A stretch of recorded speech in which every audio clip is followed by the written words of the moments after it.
Assalamualaikum warahmatullahi wabarakatuh. Halo Bunda, bagaimana kabarnya? Semoga Bunda-Bunda semua pada sehat ya. Baiklah, tema kita pada kali ini yaitu tentang nutrisi seimbang pada 1000 hari pertama kehidupan, Preparation for Exclusive Breastfeeding. Narasumber kita yaitu Bidan Rate Wijayanti AMD Kep, Bidan Anissa Fitria AMD Kep. Bidan-bidan cantik ini bekerja di RSUP Fatmawati ya Bunda. Oh iya, selama pandemi, bunda-bunda keluar rumah jika dibutuhkan saja ya. Dan jangan lupa mematuhi protokol kesehatan ya bunda. Semoga kita semua terbebas dari virus yang membahayakan ini.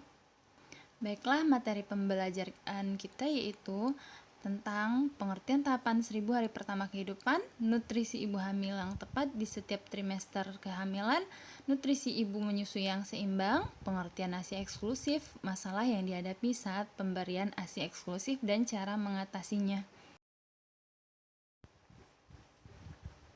Indonesia terus menyerukan dan mengupayakan peningkatan kualitas sumber daya manusia melalui program 1000 hari pertama kehidupan, karena kualitas manusia ditentukan sejak awal janin bertumbuh di dalam seorang ibu. 1000 hari pertama kehidupan ini sangat penting ya bunda, karena ini merupakan periode emas dan tidak bisa diulangi lagi. Idealnya berat badan bayi lahir yaitu tidak kurang dari 2500 gram dan panjangnya 48 cm. Inilah mengapa setiap bayi baru lahir diukur panjang dan beratnya dan akan dipantau terus selama periode emas ini, yaitu 0 sampai 2 tahun bunda. Nah, apa itu tahapan 1000 hari pertama kehidupan? Yaitu terbagi menjadi 3 fase. Yang pertama, kehamilan selama 270 hari. Yang kedua, tahun pertama kelahiran selama 365 hari. Yang ketiga, tahun kedua kelahiran selama 365 hari juga ya bunda.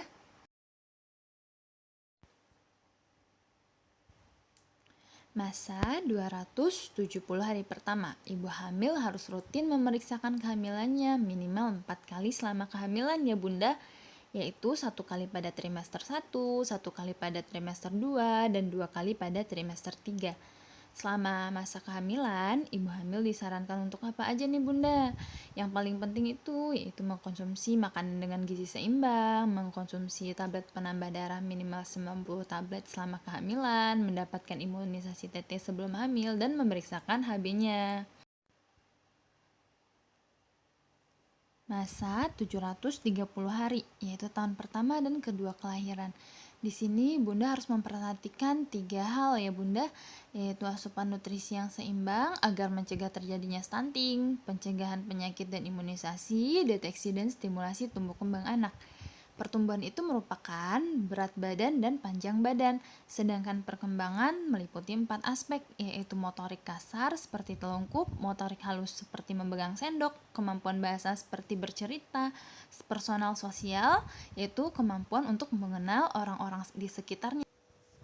Nutrisi ibu hamil. Supaya ibu hamil terus sehat dan janin berkembang dengan sempurna, ada beberapa kebutuhan nutrisi saat hamil yang harus dipenuhi, yaitu yang pertama protein, asupan utama yang sangat penting untuk pertumbuhan janin dan terutama otak. Contohnya seperti ayam, udang, ikan, dan lain-lain. Yang kedua, karbohidrat, kebutuhan nutrisi dasar tubuh untuk mendapatkan energi. Contohnya bisa seperti dilihat di gambar, ada kentang, pasta, nasi, gandum. Yang ketiga itu lemak, untuk mendukung tumbuh kembang janin di seluruh trimester kehamilan, terutama untuk perkembangan otak dan matanya. Lemak juga berfungsi untuk memenuhi kebutuhan energi ibu dan janin saat persalinan normal, memelihara kondisi plasenta dan cairan ketuban selama 9 bulan kehamilan, kemudian membesarkan otot rahim, peningkatan volume darah, dan memperbesar jaringan payudara sebagai persiapan menyusui nanti. Kemudian yang keempat ada vitamin seperti asam folat, vitamin B1, B2, B3, B6, B12, vitamin C, vitamin D yang sangat penting untuk pertumbuhan dan perkembangan sel-sel otak janin, pembentukan tabung saraf dan sumsum tulang belakang janin. Yang kelima, mineral seperti kalsium untuk pembentukan tulang dan gigi janin, magnesium untuk meningkatkan perkembangan otak janin, yodium untuk menjaga kesehatan kelenjar tiroid. Mineral bisa didapat dari susu, keju. Yang keenam, zat besi, yaitu salah satu nutrisi ibu hamil yang sangat berguna untuk menambah pasokan darah. Zat besi sendiri berfungsi untuk membuat sel darah merah. Tubuh ibu membutuhkan pasokan darah 2 kali lipat lebih banyak daripada waktu sebelum hamil ya bunda. Zat besi bisa didapat dari sayuran hijau, ikan. Yang ketujuh, ada cairan. Minum air putih lebih banyak mendukung sirkulasi janin, produksi cairan amnion, dan meningkatkan volume darah, mengatur keseimbangan asam basa tubuh, dan mengatur suhu tubuh. Asupan air minum ibu hamil sekitar 2-3 liter per hari atau sekitar 8-12 gelas ya bunda.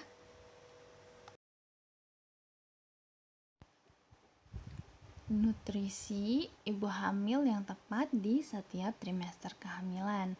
Pada trimester 1, ibu harus mengkonsumsi sebanyak 2.200 kilokalori per hari, yaitu terdiri dari 61 gram protein per hari, 385 gram karbohidrat, 67,3 gram lemak per hari, 35 gram serat, 9 mg zat besi per hari, 400-1000 mikrogram asam folat per hari, 1200 mg kalsium per hari, 15 mikrogram vitamin D per hari, 85 mg vitamin C per hari, 220 mikrogram yodium per hari, 650 mg omega 3, dan 8-10 gelas air putih per harinya. Kemudian pada trimester 2 sebanyak 2.300 kilokalori per hari, yaitu terdiri dari 70 gram protein, 400 gram karbohidrat, 67,3 gram lemak, 36 gram serat, 18 mg zat besi, 400-1000 mikrogram asam folat, 1200 mg kalsium, 15 mikrogram vitamin D, 85 mg vitamin C, 220 mikrogram yodium, 650 mg omega 3 per hari, 8-10 gelas air putih per hari. Pada trimester 3, ibu mengkonsumsi 2.300 kilokalori per hari, yaitu 90 gram protein, 400 gram karbohidrat, 67,3 gram lemak per hari, 36 gram serat, 18 mg zat besi, 400-1000 mikrogram asam folat per hari, 1200 mg kalsium, 500 mikrogram vitamin D, 85 mg vitamin C, 220 mikrogram yodium, 650 mg omega 3, dan 8-10 gelas air putih per harinya.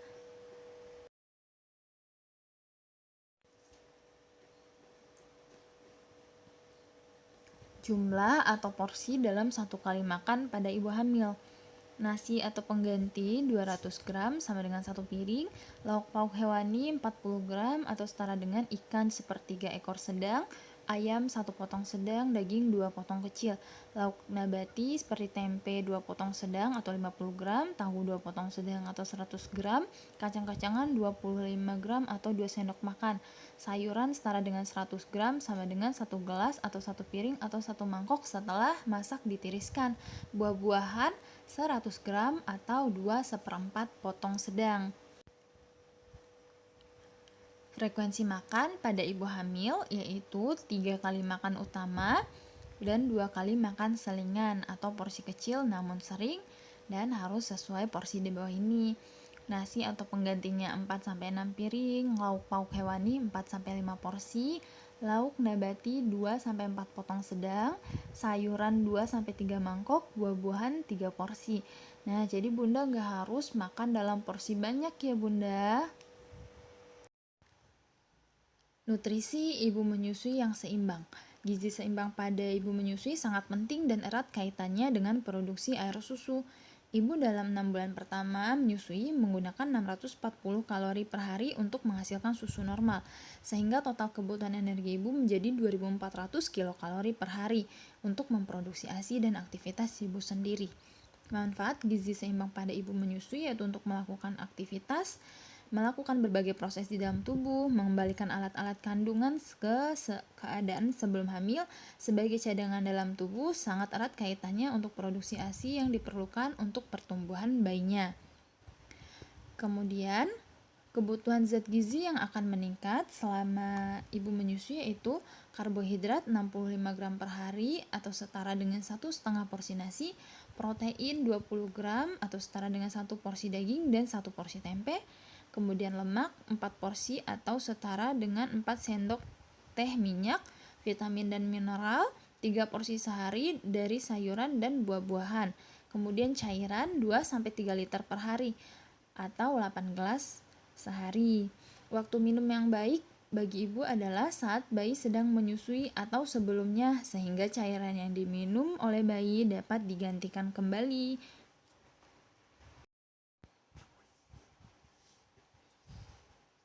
Pengaturan makan 1 hari untuk ibu menyusui, yaitu yang tadi terdiri dari 2.400 kilokalori. Nah, Bunda bisa lihat sendiri pada tabel yang ini. Dan di bawahnya ada keterangan agar Bunda tahu berapa gram itu sama dengan berapa porsi ya Bunda. Untuk lebih jelasnya, Bunda bisa ngepost video ini biar bisa memperhatikan dengan detail ya Bunda.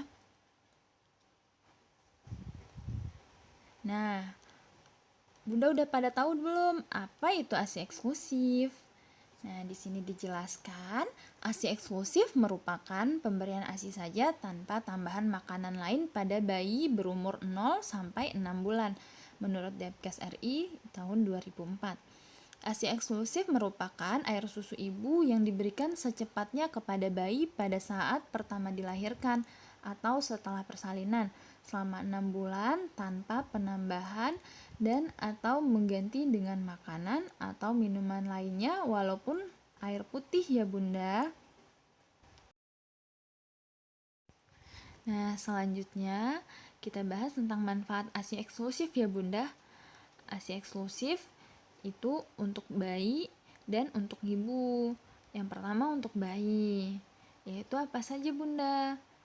Yaitu bisa untuk pertumbuhan dan perkembangan bayi, kandungan gizi yang pas tidak akan menyebabkan bayi kurus atau bayi gemuk, kemudian memberikan imunitas yang tidak mudah sakit dan infeksi, kemudian mempererat ikatan ibu dan bayi.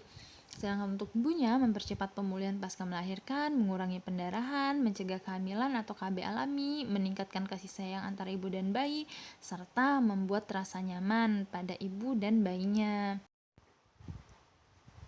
Masalah yang dihadapi saat pemberian ASI eksklusif dan cara mengatasinya, seperti bayi mengalami kesulitan memasukkan puting, itu biasanya tanda bayi menolak menyusui. Itu solusinya bisa memberikan ASI perah dan diminumkan dengan sendok. Kemudian bayi tidak mau menyusui karena sakit di sekitar mulutnya seperti sariawan. Solusinya Bunda bisa memberikan ASI menggunakan sendok juga. Kemudian kondisi bayi yang sering menangis merupakan cara berkomunikasi bayi terhadap keadaan sekitarnya. Bunda bisa mencari tempat yang nyaman dan tenang. Masalah lain yang juga bisa dialami seperti bayi tertidur sesaat setelah menghisap ASI. Bisa jadi payudara tidak mengeluarkan ASI. Lakukan pijatan ringan dengan mengeluarkan ASI ke dalam mulut bayi supaya bayi terbangun dan melanjutkan minumnya. Kemudian bayi tersedak dan cegukan saat minum ASI. Bisa dengan cara mengganti posisi 2-3 menit secara bergantian pada kedua payudara untuk membantu mengatur aliran susu saat proses menyusui. Kemudian bayi suka menggigit saat minum ASI. Caranya cobalah untuk mendorong payudara lembut ke arah mulut bayi sehingga menutupi lubang hidungnya, dan ia akan berusaha membuka mulut dan menarik kepalanya untuk menghirup udara. Alhasil, Bunda akan terbebas dari gigitan bayi. Kemudian bayi muntah setelah minum ASI, kemungkinan bayi sudah cukup kenyang ya Bunda. Nah, sekian materi ini. Wassalamualaikum Bunda.